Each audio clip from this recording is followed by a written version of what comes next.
गणेश चतुर्थी है सकट, गणेश जी का पूजा होगा और इन्हीं का हम हमेशा करते हैं। ये स्वास्तिक मैंने बनाया है, फिर इस पे इनको स्थापित करेंगे और फिर इसके बाद में ये कपड़े से लगा देंगे।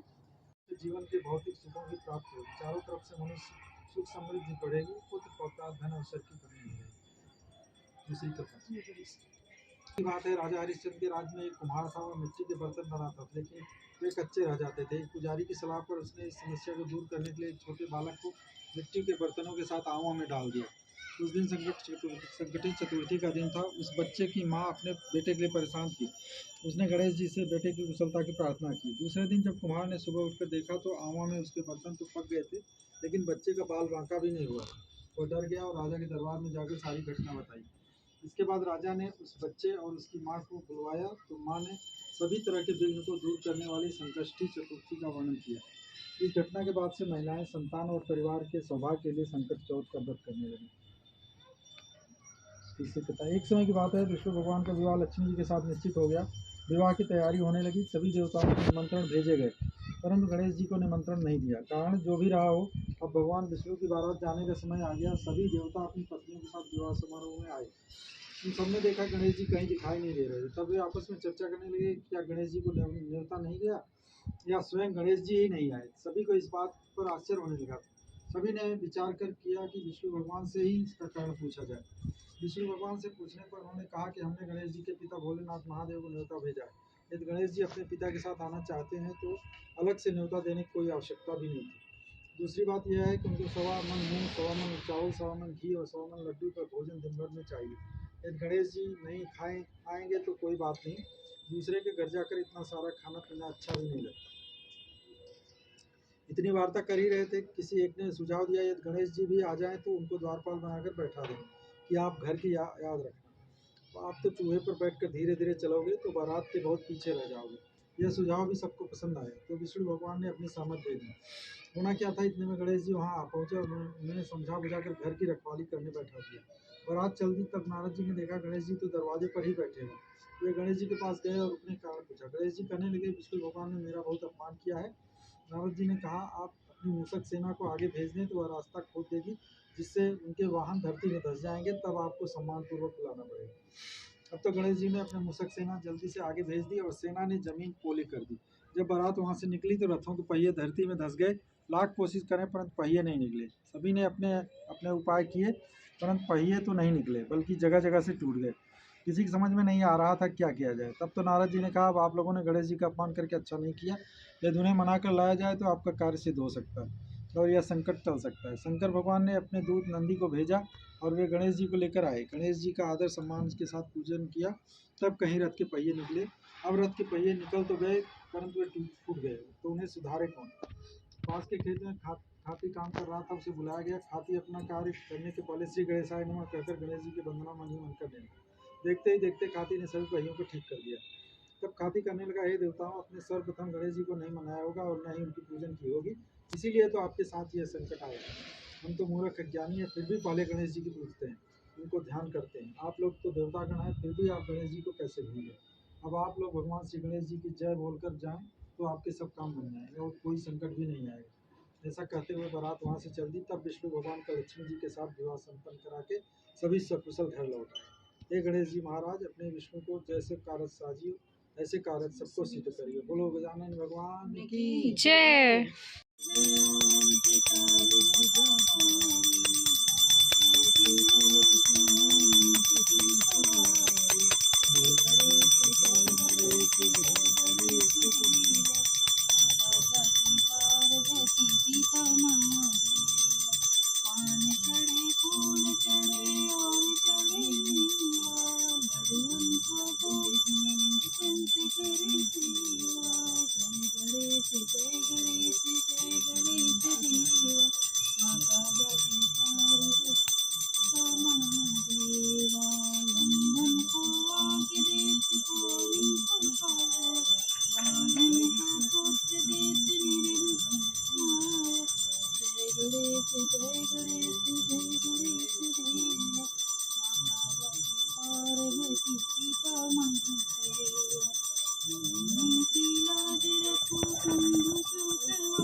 दूर करो सब दुख मेरे, दया करो भगवान, मेरे मन मंदिर में हो जल तेरा ज्ञान, जिस घर में हो आरती चरण कमल सिर हमारी वासा करे ज्योत अनंत जहाँ, जहाँ भक्त कीर्तन करे वही प्रेम दरिया, वहाँ हरि श्रवण करे सत्य लोक से आए, सब कुछ दिया है आपने भेंट करूं क्या, नमस्कार की भेंट है जो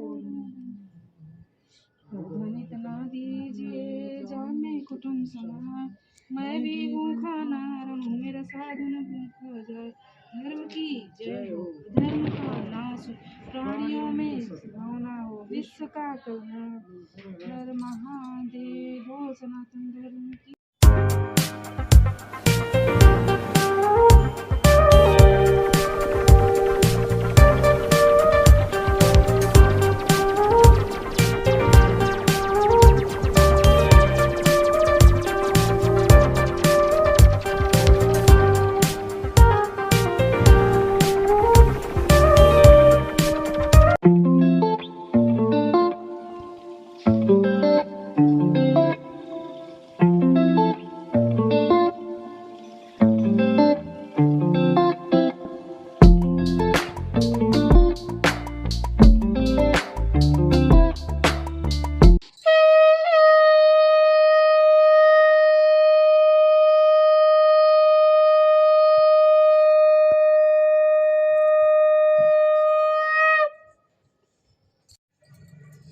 हेलो फ्रेंड्स, अभी पूजा समाप्त हो गया। शुरू में थोड़ा सा मैं आपको नहीं बता पाई क्योंकि थोड़ा पूजा फिर करने में दिमाग इधर उधर चला जाता है, इसलिए मैं पूजा ख़त्म करके फिर आपको अभी मैं बता रही हूँ। ये मैंने सकट चौथ का व्रत रखा है और ये एक्चुअली हमारे यहाँ है कि हमारी बेटा हमारा जन्म लिया तो हमारी सास ने गौर गणेश पैसा हमें दिया है, गणेश चतुर्थी आप व्रत शुरू करो, फिर मैंने शुरू किया है और ये पूजा किया मैंने गणेश, ये गौर गणेश और पैसे और चंद्रमा, ये चंद्रमा के लिए बना के रखा है मैंने।